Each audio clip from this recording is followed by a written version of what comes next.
মুসলমান বন্ধুগণ আমার, কোন দিকে নজর নাই,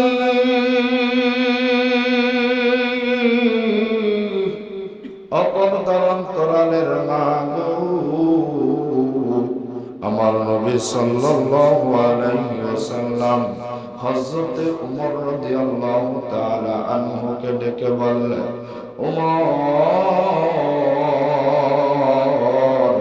মুহররমের মাসের 10 তারিখ যখন চলে আসবে, এদিন তুমি গরিব দুঃখীকে দান করো, গরিব দুঃখীর প্রতি খেয়াল করো। বস্ত্র নাই যার গায়ে তাকে বস্ত্র পরায়া দাও। ওমর বললেন, নবী গো, আপনি বলেছেন এটাই আমার জন্য যথেষ্ট, তারপরেও বলি এইগুলো করলে আমি কেমন ফায়দা পাবো? আমার নবী বলেন, ওমর,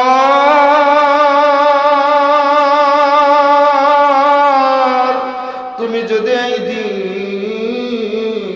আল্লাহ রাস্তায় দান করতে পারো, আমার আল্লাহ রব্বুল আলামিন মুহররমের 10 তারিখের ফজিলতে বদৌলতে আমার আল্লাহ তোমার আমলকে কবুল করে तमाम জিন্দেগীর সমস্ত গুনাহ ক্ষমা করে দেবেন। সুবহানাল্লাহ।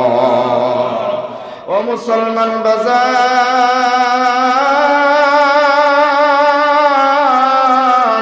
উমর বলেন, নবী গো, এই আমলটা শুধু কি আমার জন্য? আমার নবী বলেন, না না না, এটা সমস্ত মানুষের জন্য। কিয়ামত পর্যন্ত আমার যত উম্মত আসবে সকল উম্মতের জন্য। তারা যদি এই আমল করে, আমার আল্লাহ এই আমলের বদৌলতে, রোজার বদৌলতে পিছনের এবং সামনের দিনের সমস্ত সগীরা গুনাহ ক্ষমা করে দেবে। সুবহানাল্লাহ। মুসলমান বাজার আমার, ভুল বুঝলে হবে না। আমার আল্লাহর দ্বারা সগীরা গুনাহ মাফ করবেন, কিন্তু কবিরা গুনাহ মাফ করবেন না। কবিরা গুনাহ মাফ করানোর জন্য যে কাজ করা লাগবে সেটা হলো তাওবাতুন নাসুহা, তাওবা করা লাগবে। আল্লাহর কাছে বলতে হবে, আল্লাহ, আমি এই মুহররম মাসের আশুরার 10 রোজা, আশুরার এই 10 তারিখে রোজা রাখলাম। আল্লাহ গো, তুমি আমার রোজা কবুল করে নাও এবং তাওবা কবুল করে নাও। আমার নবী বলেন, এই রোজা রেখে যদি কোনো মানুষ তাওবা করে, আল্লাহ তাআলা সরাসরি তাওবা কবুল করে নেয়। সুবহানাল্লাহ। ইয়া আইয়ুহাল্লাযীনা আমানু তুবু ইলাল্লাহি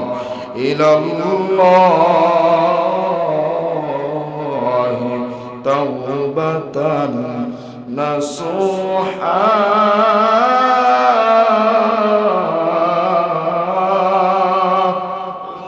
জোরে বলেন আল্লাহু আকবার। আল্লাহ জোরে বলেন আল্লাহু আকবার। আমার নবী বলেন, কোন বান্দা যদি তাওবা করে, আমার আল্লাহ এই আয়াতের মধ্যে একই কথা বলেন, বান্দারে তাওবা করো, আমি কবুল করব।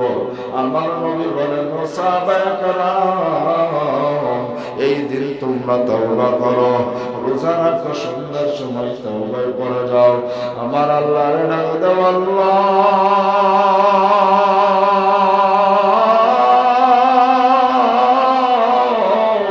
এই আশুরার দিনে তুমি অনেক বড় বড় ঘটনা ঘটাইছো।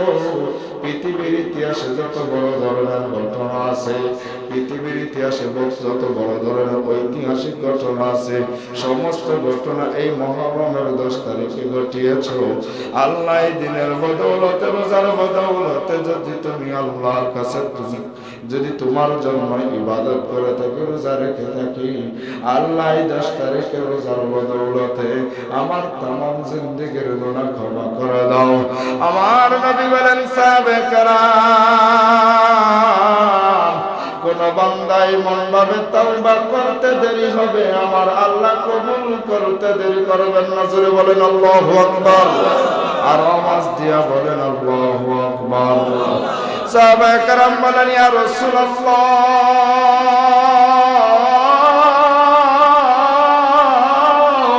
আমরা তাওবা করব, আল্লাহর কাছে ক্ষমা চাবো।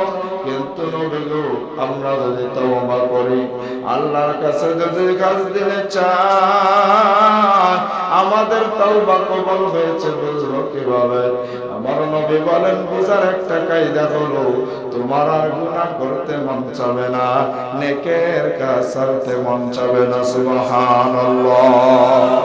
এই 10 তারিখের রোজাটা আসলো কিভাবে? সংক্ষেপ করে বিছানার ঘটনা না গিয়ে আল্লাহর নবী সাল্লাল্লাহু আলাইহি ওয়াসাল্লাম মক্কা থেকে মদিনায় হিজরত করলেন। কোথা থেকে ভাই জানেন সকলে? তারপর আওয়াজ দেন, টেনশন নেই আপনাদের। কোথা থেকে? মক্কা থেকে। চুপ থাকেন কেন? বলেন কোথা থেকে? মক্কা থেকে। ভালো লাগে না? হ্যাঁ, রাগ করতেছেন আপনারা? রাগ না করলে একবার বলেন তো আল্লাহু আকবার। আরো জোরে বলেন আল্লাহু আকবার।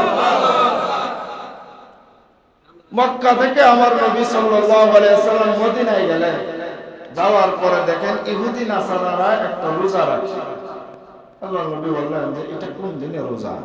এক ইহুদিকে প্রশ্ন করলেন, মুসা নবীর এক উম্মতকে প্রশ্ন করলেন, আচ্ছা তোমরা যে রোজা রাখতেছো এটা কয় তারিখের রোজা? 10 তারিখের রোজা। কেন রাখো রোজা? ইহুদি বললেন, মুহাম্মদ এই রোজা রাখে এই দিনেই আল্লাহ তাআলা আমাদের নবী মুসাকে নাজাত দিয়েছিলেন। সুবহানাল্লাহ। কেমন নাজাত? আসলে কি এতে আসে দিকে যায়, তারপরে বিছানা ইনশাআল্লাহ। যেমন আর পয়গম্বর হযরত মুসা কালিমুল্লাহ, তিনি দাওয়াত দিলেন ফেরাউনকে। বিস্তারিত ঘটনা যেমন আসলে শেষের ঘটনা বলি। এক পর্যায়ে এমন হয়ে গেল, ফেরাউনে ঘোষণা করে দিল মুসাকে যেখানে পাবা সেখানে হত্যা করবা। এমত অবস্থায় মুসা নবীও প্রস্তুতি নিলেন তাদের সাথে যুদ্ধ করতে হবে।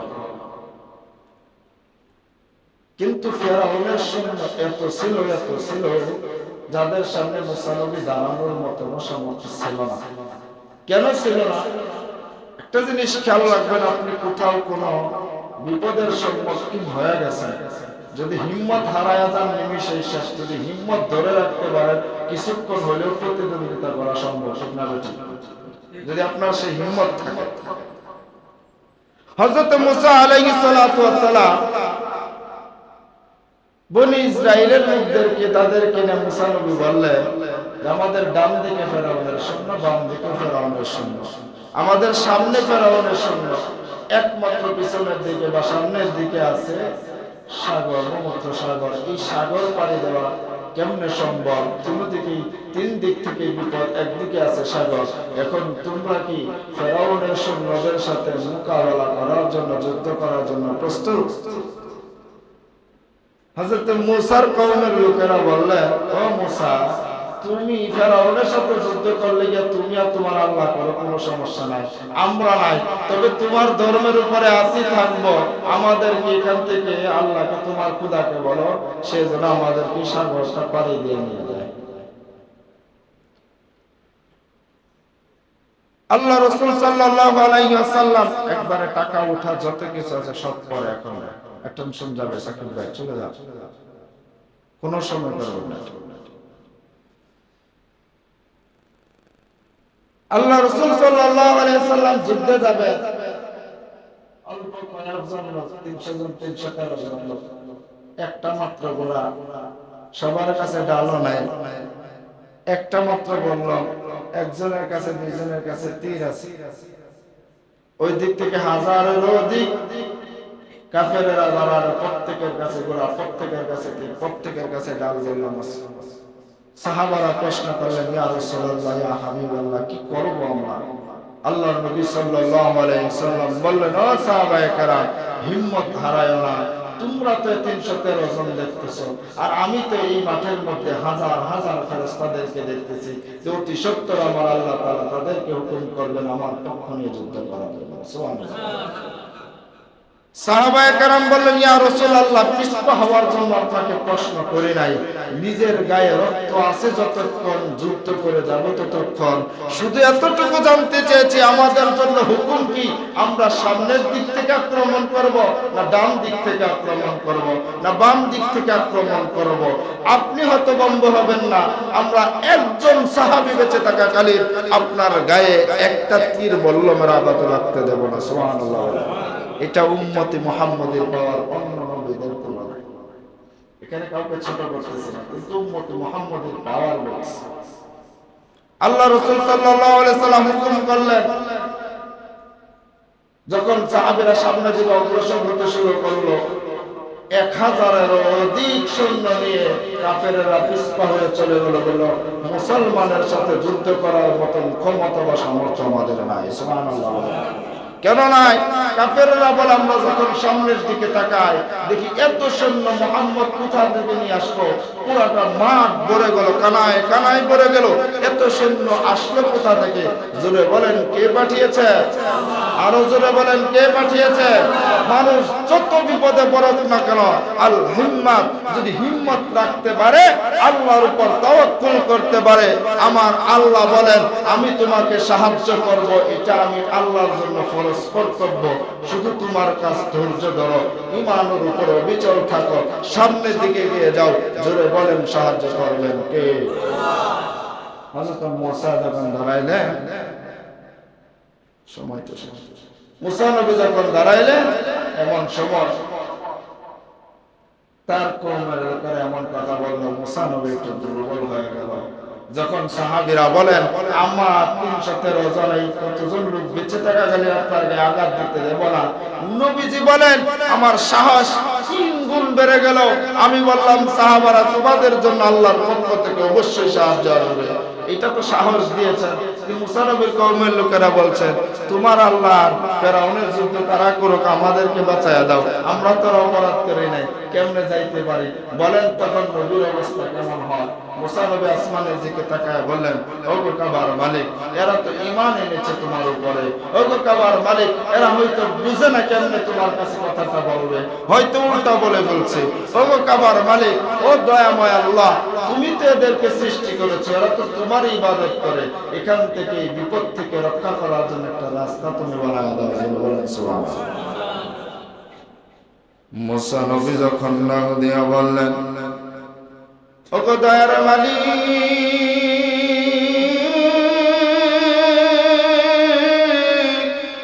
ওগো আমার আল্লাহ, আমি সাগরের পারে আছি, ডান দিকে ফেরাউনের সৈন্য, বাম দিকে ফেরাউনের সৈন্য, আমার পিছন দিকেও ফেরাউনের সৈন্য, সামনের দিকে একমাত্র সাগর। আল্লাহ, সাগর তুমি সৃষ্টি করেছো, আমাকেও তুমি সৃষ্টি করেছো। আল্লাহ গো, যদি তুমি চাও এই সাগরকেও রাস্তা বানানো সম্ভব। জোরে বলেন সম্ভব কিনা? মুসা নবী ডাক দিয়া বলেন, আল্লাহ তুমি একটা রাস্তা বানায় দাও। মুসা নবীর কওমের মধ্যে শুরু হয়ে গেল, একটা রাস্তা হলে হবে না। তো কেন হবে না? আমি এই বংশের লোক তার সাথে যাব না, আমি এই কওমের লোক তার সাথে যাব না। দেখেন কেমন হিংসা।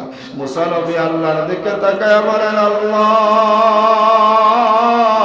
এদেরকে তুমি বানাইছো, এখানে প্রায় 12টা কওমের লোক আমার সাথে আছে, এরা একে অপরের সাথে যাবে না। আল্লাহ একটা রাস্তা বানাইলে হবে না, তুমি 12টা রাস্তা বানায় দাও। সুবহানাল্লাহ। আমার আল্লাহ ডাক দিয়া বলেন, মুসা আমি তোমার বন্ধু, কখনোই বিপদে একা ছেড়ে দেব না। তোমাকে যে শ্বশুর বাড়ি থেকে একটা ওয়ারিস দেওয়া হয়েছিল, লাঠি, লাঠিটা নিয়ে দাঁড়ায় আছো কেন? সাগরের মধ্যে একটা বাড়ি মারো, আমি আল্লাহ লাঠির বদৌলতে 12টা রাস্তা বানায় দেব। সুবহানাল্লাহ। আর জোরে বলেন আল্লাহু আকবার। চিৎকার দিয়া বলেন আল্লাহু আকবার। মুসা নবী রাস্তায় একটা বাড়ি, সাগরে বাড়ি দিল, সাথে সাথে 12টা রাস্তা হয়ে গেল। আমার নবী মুসা বলেন, আল্লাহ আমি তো নবী এক রাস্তা দিয়া যাব, আমার অন্য কওমের লোকেরা কোন রাস্তা দিয়া যাবে আমি কেমনে দেখবো জানি না। আল্লাহ মাঝখানে কাজ ঠিক করে দাও, আমি যেন আমার রাস্তা থেকে দেখতে পারি আমার উম্মতেরা সহি সালামতে বড় হইতেছে। আমার আল্লাহ সিস্টেম করে দিলেন। মুসা নবীও চলে গেল, পিছন দিক থেকে একজন লোক খুব বাবারা পাগড়ি পরা মুরব্বী মানুষ ঘোড়ার উপরে দাঁড়ায় রইলেন সাগরের পারে। ফেরাউন এসে দাঁড়াইলেন, একটা বারো ভাবলেন না এই সাগরের মধ্যে রাস্তা কে বানাইবে। ফেরাউন এই প্রশ্ন করলেন, বলল রাস্তা কে বানাইছে? তার কওমের লোকেরা তার সন্তানরা বলে, ফেরাউন আপনার রাজ্য আপনি ছাড়া এই রাস্তা কে বানাইছে? রাস্তা তো আপনি বানাইছেন। জোরে জোরে বলেন আল্লাহু আকবার। তো আওয়াজ দিয়া বলেন রাস্তা বানিয়েছেন কে?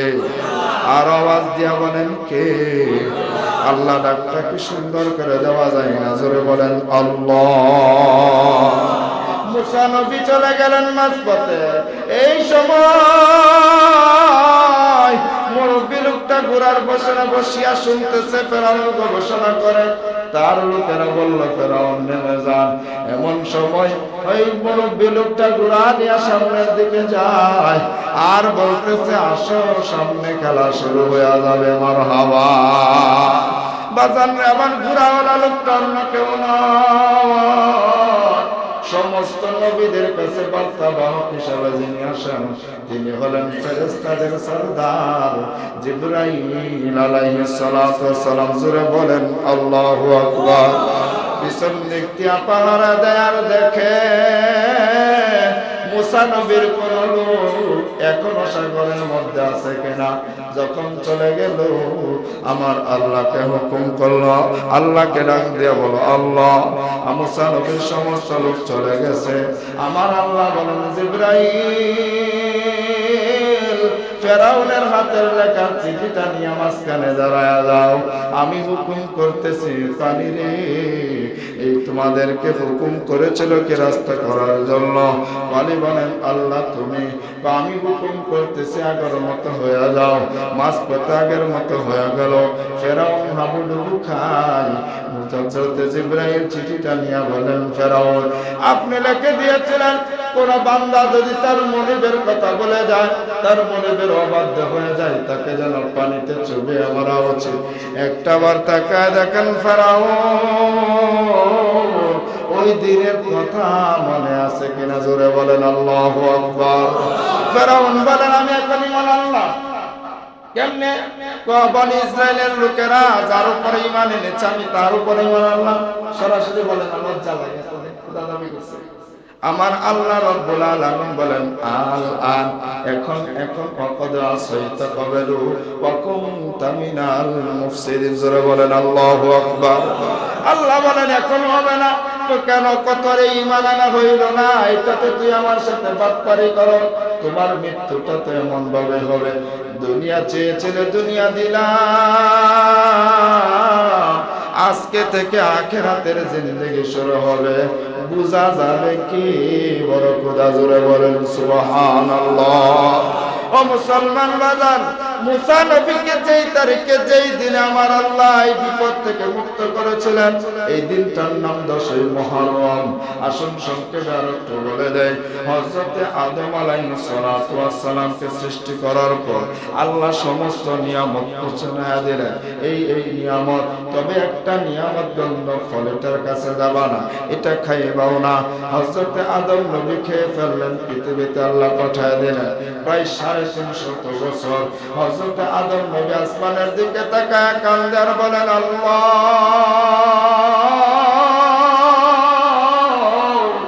এত বছর হয়ে যায় তোমার কাছে কান্না করিল, দয়ার মালিক এখনো তুমি কেন আমারে মাফ করো না? আমার আল্লাহ তাআলা 350 বছর পর আমার নবীর বদৌলতে, আমার নবীর ওসিলায় আমার আল্লাহ আদম নবীকে যেদিন ক্ষমা করেছিলেন, ওই দিনটার নাম হলো 10ই মুহররম। সুবহানাল্লাহ। হযরত ইব্রাহিম নবীকে, সংক্ষেপে বলছি, হযরত ইব্রাহিম নবীকে আগুনে ফালানোর পর আগুনকে জান্নাতের বাগান বানায়া মুক্ত করেছিলেন যেই তারিখে, সেই তারিখের নাম 10ই মুহররম। হযরত সুলাইমান নবীর কাছ থেকে আংটি নিয়ে গেল, ঘটনা শুনিয়েছি। আংটি নিয়ে গেল বজ্জি, নিয়ে যাওয়ার পর ক্ষমতাচ্যুত হয়ে গেল। আমার আল্লাহ আবার ক্ষমতায় বসাইলেন, সুলাইমান নবীকে আবার রাজত্ব দিলেন। যেই দিন রাজত্ব দিয়েছিলেন সেই দিন সেই তারিখটার নাম হলো 10ই মুহররম। সুবহানাল্লাহ। ও মুসলমান বাজার, নূহ নবী 950 বছর দাওয়াত দিলেন, 950 বছর কোনো মানুষ মুসলমান হইল না। আমার আল্লাহ হুকুম করলেন নৌকা বানায়া সকলকে এখানে উঠায়া নাও, সকলকে উঠায়া নাও, আমি বন্যা দিয়ে তামাম পৃথিবী ধ্বংস করে দেব। যেদিন ধ্বংস করে দিয়েছিলেন এবং নূহ নবীকে তার আনুগত্য করত যারা, তাদেরকে হেফাজত করেছিলেন যেই তারিখ, সেই তারিখের নাম হলো 10ই মুহররম। জোরে জোরে বলেন সুবহানাল্লাহ। বন্ধুগণ, আমার ইউসুফ নবীর ঘটনা শুনেছেন। ইউসুফ নবীকে আমার আল্লাহ যেদিন কারাগার থেকে মুক্ত করে আজিজে মিশরের সর্বোচ্চ মন্ত্রী বানিয়েছিলেন, ওই দিনটার নাম, ওই তারিখটার নাম বাজার। অনেকগুলা আনন্দের ঘটনা আছে 10ই মুহররমের দিনে, অনেকগুলা কষ্টের ঘটনাও আছে। একটা ঘটনার মধ্যে হযরত হুসাইন কারবালার ময়দানে যেদিন শহীদ হয়েছিলেন, সেই দিনটার নাম, সেই তারিখটার নাম 10ই মুহররম। জোরে জোরে বলেন আল্লাহু আকবার। এই ঘটনা শোনায় কারবালা আগামী জুমায় শোনাবো ইনশাআল্লাহ। বন্ধুগণ, আমার নবী উমরকে ডাক দিয়া বলেন, উমর, আমার আল্লাহ আদম নবীকে এই দিন ক্ষমা করেছিলেন, আমার আল্লাহ মুসা নবীকে এই দিন নাজাত দিয়েছিলেন, আমার আল্লাহ নূহ নবীর দোয়া এই দিন কবুল করেছিলেন, আমার আল্লাহ ইউসুফ নবীকে এই দিনে জেল থেকে মুক্ত করেছিলেন, আমার আল্লাহ সুলাইমান নবীকে এই দিনই রাজত্ব দিয়েছিলেন। এই ঘটনাগুলি শোনায়া আমার নবী বলেন, উমর, আমার কোন উম্মত যদি এই দিন রোজা রাখি আমার আল্লাহর কাছে দোয়া করতে পারে, খাস দিলে যদি দোয়া করে, যা চাইবে সব কবুল করবেন। জোরে বলেন কে? আর একটু আওয়াজ দিয়া বলেন কে? আমার আল্লাহ কবুল করবেন। আমার নবী বলেন, বাড়ারে জীবন যাবে, তারপরে রোজা ছাইরো না। এই রোজাটা রাইখো, জীবন এমন হতে পারে এই বছরে 10ই মুহররমের রোজা, এই বছর 10ই মুহররম জীবনের শেষ হতে পারে, কে পারে না। এবার যান ডানে বামে তাকায়া দেখো, এই এলাকার কত মানুষ গত বছর ছিল, এই বছর না, ঠিক না বেঠি? তোমার আমার জীবনের শেষের দিকে বাবা এমন হতে পারে আজকের জুমার নামাজ জীবনের শেষ নামাজ, ঠিক না বেঠি? ও বাজান, ওই দিন দেখলাম রাস্তা দিয়ে যাওয়ার সময় বাস থেকে ভালো করে দেখতে পারি নাই, অ্যাক্সিডেন্ট হয়েছে, রাস্তার মধ্যে রক্ত লেগে আছে। জিজ্ঞাসা করলাম, ভাই গো কি হয়েছে? মোটর সাইকেল দিয়া যায়, বাস উপর দিয়া চলে গেছে, মাথার চিহ্ন পর্যন্ত নাই। ও বাজান, কত আনন্দে বাড়িতে যাবে, ঘোরাফেরা করবে, কিন্তু হায়াত শেষ নিয়ে গেছেন। জোরে বলেন কে? এ মুসলমান বাজার, এই কত কয়েকদিন আগের ঘটনা, আমি বাড়িতে যাওয়ার আগের ঘটনা। আমাদের এখানকার দপ্তরি মোহাম্মদ আলী ভাই ছিলেন, তিনিও কিন্তু আমাদের মতোই মানুষ ছিলেন, আমাদের সাথে আনন্দ বিরাজ করছে, ঈদের মধ্যেও ছিলেন। কিন্তু বাজার রাতের বেলায় কি হইল, আমার আল্লাহ বলেন, হায়াত শেষ, আর থাকতে পারবি না, যাওয়া লাগবে কি লাগবে না। এই দুনিয়ার কোন মানুষ থাকতে পারে নাই আমার নবীর জন্য। আমার আল্লাহ পৃথিবী, এই মজমা আমার আল্লাহ সাজিয়েছেন। এই পৃথিবীর সমস্ত কিছু, যা কিছু পরিকল্পনা, যাকে উদ্দেশ্য করে তিনি বলেন আমার নবী। এই মাহফিল সাজানো হয় প্রধান অতিথির জন্য, প্রধান বক্তার জন্য, ঠিক না বেঠি? আমার নবী পৃথিবীতে থাকে নাই, যে চাইলে সারা জীবন থাকতে পারতো, কিয়ামত পর্যন্ত থাকতে পারতো, তিনি থাকে নাই, চলে গেছেন। তুমি তো আর আমি ছাতা পাতা কেউ থাকতে পারবো না, সকলের যাওয়া লাগবে কি লাগবে না। ও পর্দার অন্তরাল মা গো আমার, ভাইরা আমার, জানি না জীবনের শেষ বয়ান হবে কিনা, এতটুকু বলে যায় এটা জীবনের শেষ বয়ান হইল সবকটা রেখে দেবা। আমার আল্লাহর কাছে যে ব্যক্তি তাওবা করবে, আমার আল্লাহর পথে অবিচল থাকবে, আমার আল্লাহ তাকে জান্নাত দিয়ে ধন্য করে দেবে। কিন্তু নামাজ পড়া নাই, রোজা রাখো না, আল্লাহর প্রতি ঈমান রাখো নাই, ভালো কাজ করো নাই, 5টা গরু 10টা গরু জবাই কইরা খাওয়াইলেও কোনো ফায়দা নয়। ফায়দা হবে তখন আমল করবা যখন, ঠিক না বেটি? আল্লাহ আমাদেরকে কবুল করুন, জুড়ে বলেন আমিন। মুহররমের 10 তারিখ সংক্ষেপে বুঝাইয়া দিলাম। বয়ানে যত একটু দেরিতে বসছে, আপনারা আসছেন না দেরিতে, সংক্ষেপে বুঝাইলাম। মুহররম মাসের যে ঐতিহাসিক ঘটনা অনেকগুলো আছে, সবচেয়ে কষ্টদায়ক ঘটনা আপনার আমার জন্য সেটা হচ্ছে মুহররম মাসের 10 তারিখে হুসাইন রাদিয়াল্লাহু তাআলা আনহুর মৃত্যু। এই উপলক্ষে দেখবেন রাস্তাঘাটে নিজের গায়ে আঘাত করে এইভাবে না, আমার নবীর মৃত্যুর শোক পালন হয় না, আপনি আর আমি কে? বুঝেন না? তো এই যে রাস্তাঘাটে যেগুলো করে এগুলো বেদাত, এগুলো যদি করে গুনাহ হবে। তবে হোসেন রাদিয়াল্লাহু তাআলা স্মরণে ওয়াজ মাহফিল হতে পারে, দোয়া হতে পারে, আল্লাহ তার ওসিলায় আপনাকে আমাকে ক্ষমা করুন, তিনি তো শহীদ। তো আগামী জুমায় ইনশাআল্লাহ এই বিষয়ের উপর